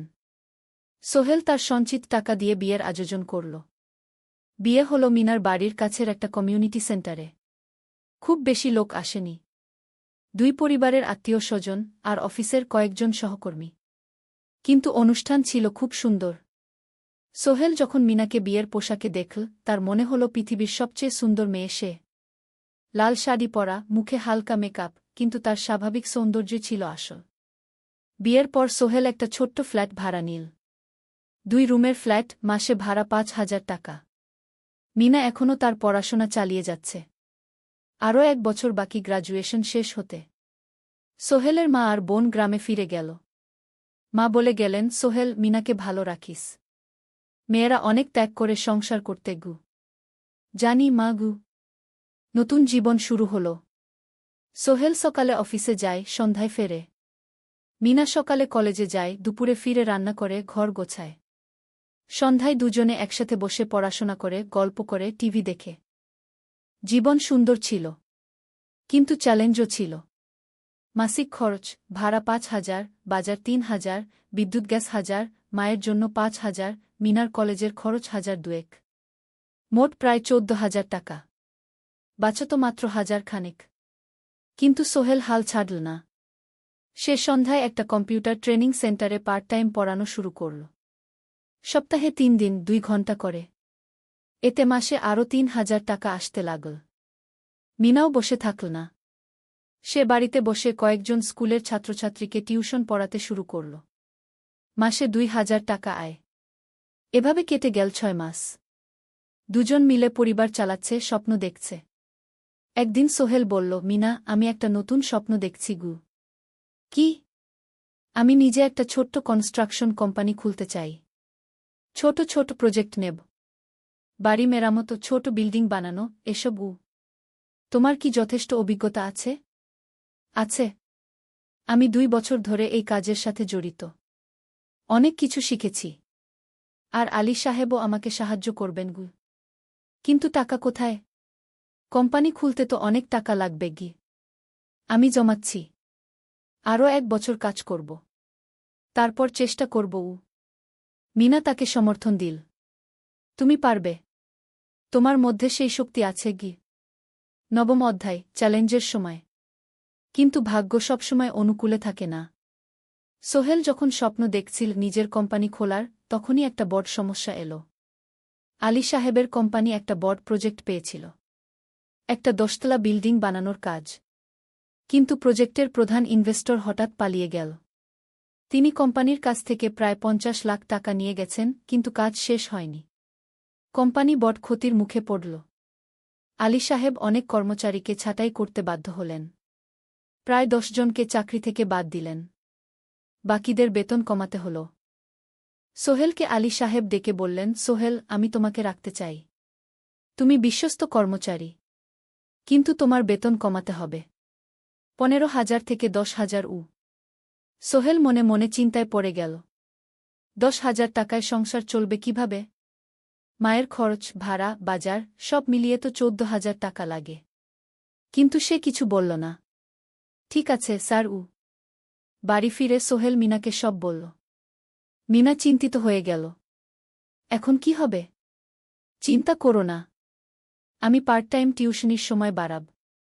আর তুমিও বেশি করে টিউশন নাও। কিন্তু আমার তো পড়াশোনাও আছে গি। জানি। কিন্তু এখন এটাই করতে হবে গু। সোহেল সন্ধ্যায় আরও 2টো জায়গায় পার্ট টাইম কাজ খুঁজল। একটা দোকানে সন্ধ্যায় হিসাব দেখার কাজ পেল। মাসে 2,000 টাকা। আরেকটা জায়গায় সপ্তাহান্তে কম্পিউটার রিপেয়ারের কাজ পেল। মাসে 1,500 টাকা। মিনাও 3 জন নতুন স্টুডেন্ট নিল টিউশনে। তার আয় বাড়ল 2,000 থেকে 3,500-এ। কঠিন সময় ছিল। সোহেল সকাল 8টায় অফিসে যেত, সন্ধ্যা 6টায় ফিরত। তারপর একটু বিশ্রাম নিয়ে 7:30টায় বের হতো পার্ট টাইম কাজে। রাত 10টায় বাড়ি ফিরত। রবি-সোমবার কম্পিউটার রিপেয়ারের কাজ। মিনাও সকালে কলেজে যেত, দুপুরে ফিরে রান্না করত, তারপর বিকেলে টিউশন পড়াত। রাতে খাওয়া দাওয়ার পর পড়াশোনা করত। দুজনেরই শরীর খারাপ হতে শুরু করল। সোহেল একদিন অফিসে অজ্ঞান হয়ে পড়ে গেল। ডাক্তার দেখাতে নিয়ে গেল। ডাক্তার বলল, অতিরিক্ত পরিশ্রম। শরীরে পুষ্টির অভাব। ঠিকমতো খাচ্ছেন না মনে হচ্ছে গি। সত্যি কথা, খরচ বাঁচাতে সোহেল আর মিনা অনেক সময় কম খেত। মাংস মাছ কিনত সপ্তাহে 1 দিন। বাকি সময় শাকসবজি, ডাল। মিনা সোহেলকে বলল, আর নয় সোহেল। তুমি এভাবে নিজেকে শেষ করে ফেলছ। আমার পড়াশোনা বন্ধ করে দিই। আমি ফুল টাইম চাকরি করি গি। না, সোহেল জোর দিয়ে বলল। তোমার পড়াশোনা বন্ধ হবে না। আরও মাত্র 6 মাস বাকি। তুমি গ্র্যাজুয়েট হবেই গি। কিন্তু তুমি আমি ঠিক হয়ে যাব। চিন্তা করো না গে। কিন্তু পরিস্থিতি আরও খারাপ হলো যখন সোহেলের মায়ের অসুখ হল। হার্টের সমস্যা। হাসপাতালে ভর্তি করতে হল। খরচ 50,000 টাকা। সোহেলের হাতে এত টাকা কোথায়? সে করিম মামার কাছে ধার চাইল। করিম মামা 20,000 টাকা দিলেন। বাকি 30,000 টাকা সোহেল একটা এনজিও থেকে ঋণ নিল। সুদের হার মাসে 2%। মায়ের চিকিৎসা হল। তিনি সুস্থ হয়ে গেলেন। কিন্তু সোহেল এখন ঋণের বোঝায় পড়ে গেল। প্রতি মাসে 3,000 টাকা করে কিস্তি দিতে হবে। সেই রাতে সোহেল আর মিনা বিছানায় শুয়ে কথা বলছিল। সোহেল বলল, মিনা, আমি মনে হয় ভুল করেছি। শহরে এসে বিয়ে করে তোমাকে কষ্টে ফেলেছি গু। মিনা তার হাত ধরল। না সোহেল, তুমি ভুল করনি। জীবনে এরকম খারাপ সময় আসে, কিন্তু এটা কাটিয়ে ওঠাই হলো আসল শক্তি। আমরা একসাথে আছি, একসাথে থাকব। সব কিছু ঠিক হয়ে যাবে। মিনার কথায় সোহেল একটু সাহস পেল। হ্যাঁ, হাল ছাড়া যাবে না। 10ম অধ্যায়, আলোর দিকে। 3 মাস পরে পরিস্থিতি একটু ভালো হতে শুরু করল। আলী সাহেবের কোম্পানি একটা নতুন প্রজেক্ট পেল। একটা স্কুল বিল্ডিং বানানোর কাজ। কোম্পানি আবার স্থিতিশীল হতে শুরু করল। আলী সাহেব সোহেলকে ডেকে বললেন, সোহেল, আমি তোমার কঠোর পরিশ্রম দেখেছি। খারাপ সময়েও তুমি কোম্পানি ছেড়ে যাওনি। আমি কৃতজ্ঞ। আজ থেকে তোমার বেতন আবার 15,000 টাকা। সোহেল খুশি হয়ে গেল। ধন্যবাদ স্যার। মিনাও গ্র্যাজুয়েশন শেষ করল।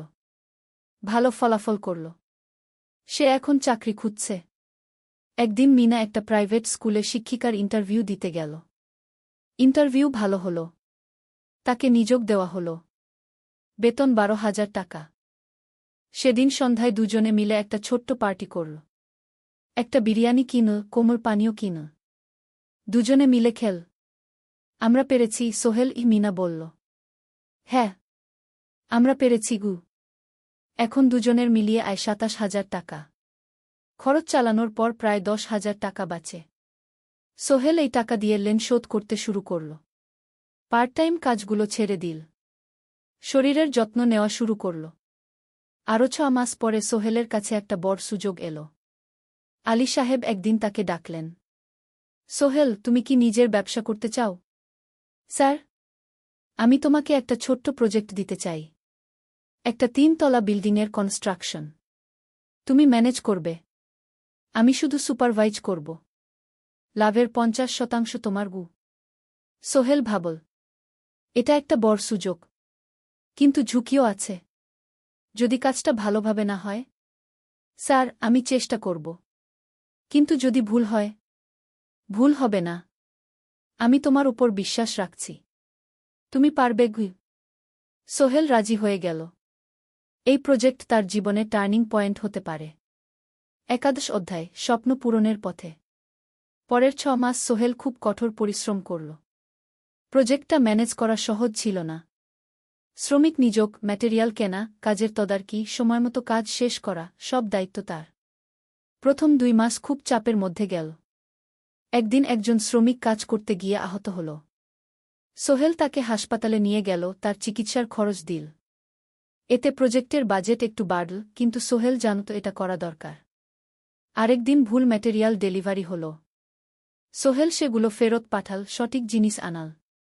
এতে 3 দিন দেরি হল, কিন্তু কাজের মান ঠিক রইল। মিনা তাকে সবসময় সাপোর্ট করছিল। সে এখন চাকরিতে স্থিতিশীল। স্কুলের বাচ্চারা তাকে পছন্দ করে। প্রিন্সিপাল তার কাজে খুশি। প্রজেক্ট শেষ হল 6 মাসে। সময়মতো, বাজেটের মধ্যে। বিল্ডিংয়ের মালিক খুব খুশি হলেন। তিনি আলী সাহেবকে ধন্যবাদ দিলেন। আলী সাহেব বললেন, ধন্যবাদ আমাকে না, এই ছেলেকে দিন। সোহেল পুরো প্রজেক্ট ম্যানেজ করেছে গু। প্রজেক্ট থেকে মোট লাভ হল 3 লাখ টাকা। সোহেল পেল 1.5 লাখ টাকা। তার জীবনে এত টাকা এই প্রথম। সে করিম মামার ঋণ শোধ করল। এনজিওর বাকি ঋণ শোধ করল। তারপর তার মাকে 50,000 টাকা পাঠাল। মা দিয়ে গ্রামের বাড়িটা একটু মেরামত করাল, বোন ঋতুর জন্য একটা ল্যাপটপ কিনল। বাকি টাকা দিয়ে সোহেল একটা ব্যাংক অ্যাকাউন্টে জমা রাখল। ভবিষ্যতের জন্য। আলী সাহেব সোহেলকে আরও 2টো প্রজেক্ট দিলেন। এবার একটু বড়। সোহেল আত্মবিশ্বাসের সাথে সেগুলোও শেষ করল। 2 বছর পরে সোহেল সিদ্ধান্ত নিল, এবার নিজের কোম্পানি খোলার সময় এসেছে। দ্বাদশ অধ্যায়, নতুন শুরু। সোহেল তার সব জমানো টাকা দিয়ে একটা ছোট্ট অফিস ভাড়া নিল। 2 রুমের অফিস। একটা রুমে কাজের জায়গা, আরেকটায় ছোট্ট মিটিং রুম। অফিসের সামনে একটা বোর্ড লাগাল, Sohel construction and development. Mina তাকে সাহায্য করছিল। সে অফিসের অ্যাকাউন্টস দেখত সন্ধ্যায় স্কুল থেকে ফিরে। দুজন মিলে একটা টিম। প্রথমে ছোট ছোট কাজ নিল। বাড়ি মেরামত, দোকান সংস্কার, ছোট বিল্ডিং কনস্ট্রাকশন। কাজের মান ভালো রাখার চেষ্টা করল। সময়মতো শেষ করল। দাম ন্যায্য রাখল। ধীরে ধীরে সোহেলের সুনাম ছড়িয়ে পড়ল। মানুষ তাকে বিশ্বাস করত। তার কাছে নতুন নতুন কাজ আসতে লাগল। প্রথম বছর খুব কষ্ট হল। কখনো লাভ হতো, কখনো লস। কিন্তু সোহেল থেমে থাকল না। সে শিখতে লাগল ব্যবসা কিভাবে চালাতে হয়। দ্বিতীয় বছরে পরিস্থিতি ভালো হল। সোহেল এখন 3 জন স্থায়ী কর্মচারী নিয়োগ দিল। একজন ইঞ্জিনিয়ার, একজন সুপারভাইজার, একজন অফিস সহায়ক। তৃতীয় বছরে একটা বড় প্রজেক্ট পেল। একটা স্কুল বিল্ডিং বানানোর কাজ। 5 তলা বিল্ডিং। সোহেল পুরো মনোযোগ দিয়ে কাজটা করল। শ্রমিকদের ভালো বেতন দিল, ভালো ম্যাটেরিয়াল ব্যবহার করল, সময়মতো কাজ শেষ করল। স্কুল কর্তৃপক্ষ খুব খুশি হল। তারা সোহেলের কাজের প্রশংসা করল। এই প্রজেক্ট থেকে সোহেল প্রায় 5 লাখ টাকা লাভ করল। এই টাকা দিয়ে সে আরও ভালো একটা অফিস নিল। আরও কর্মচারী নিয়োগ দিল। এখন তার কোম্পানিতে 10 জন স্থায়ী কর্মচারী। প্রজেক্ট অনুযায়ী আরও শ্রমিক নিয়োগ দেওয়া হয়। ত্রয়োদশ অধ্যায়, পরিবার। এদিকে সোহেল আর মিনার সংসারেও খুশির খবর এল। মিনা গর্ভবতী। 9 মাস পর তাদের একটা মেয়ে হল। নাম রাখল সারা। সারা যখন জন্মাল, সোহেলের মা আর বোন চট্টগ্রামে এল। মা 1 মাস থেকে গেলেন। মিনাকে সাহায্য করলেন। সোহেল এখন একটা বড় ফ্ল্যাট ভাড়া নিয়েছে। 3 রুমের ফ্ল্যাট। একটা রুমে সোহেল, মিনা, একটায় সারা, আরেকটায় অতিথি রুম। মায়ের জন্য সোহেল সিদ্ধান্ত নিল তাকে চট্টগ্রামে নিয়ে আসবে। গ্রামে একা থাকা ঠিক না। কিন্তু মা রাজি হলেন না। না বাবা, আমি গ্রামেই থাকব। এখানে আমার পরিচিত মানুষ আছে। তোর বোনকে নিয়ে যা। ও ঢাকায় পড়ছে, চট্টগ্রামে এনে ভালো কোথাও ভর্তি করিয়ে দেগি। সোহেল তাই করল। ঋতুকে চট্টগ্রাম বিশ্ববিদ্যালয়ে ভর্তি করিয়ে দিল। ঋতু এখন সোহেলের ফ্ল্যাটে থাকে, বিশ্ববিদ্যালয়ে পড়ে। সোহেলের মনে হল তার জীবন এখন পরিপূর্ণ। স্ত্রী, মেয়ে, বোন সবাই তার কাছে। ব্যবসা ভালো চলছে। মা গ্রামে সুখে আছেন। চতুর্দশ অধ্যায়, সফলতার শিখরে। 5 বছর কেটে গেল। সোহেল এখন একজন সফল উদ্যোক্তা। তার কোম্পানি কি সোহেল কনস্ট্রাকশন অ্যান্ড ডেভেলপমেন্ট এখন চট্টগ্রামে বেশ পরিচিত। প্রায় 30 জন কর্মচারী তার অধীনে কাজ করে। সোহেল এখন শুধু ছোট প্রজেক্ট করে না, বড় বড় প্রজেক্টও করে। একটা 8 তলা বিজনেস কমপ্লেক্স বানানোর কাজ পেয়েছে। একটা হাসপাতাল বিল্ডিং বানাচ্ছে। মিনা এখনও স্কুলে পড়ায়। সে এখন ভাইস প্রিন্সিপাল। সাথে সোহেলের কোম্পানির অ্যাকাউন্টস ম্যানেজার। 2 জন মিলে ব্যবসা চালা। সারা এখন 4 বছরের। স্কুলে ভর্তি হয়েছে। খুব চালাক মেয়ে। ঋতু বিশ্ববিদ্যালয় থেকে গ্রাজুয়েট হয়ে একটা ব্যাংকে চাকরি পেয়েছে। একদিন আলী সাহেব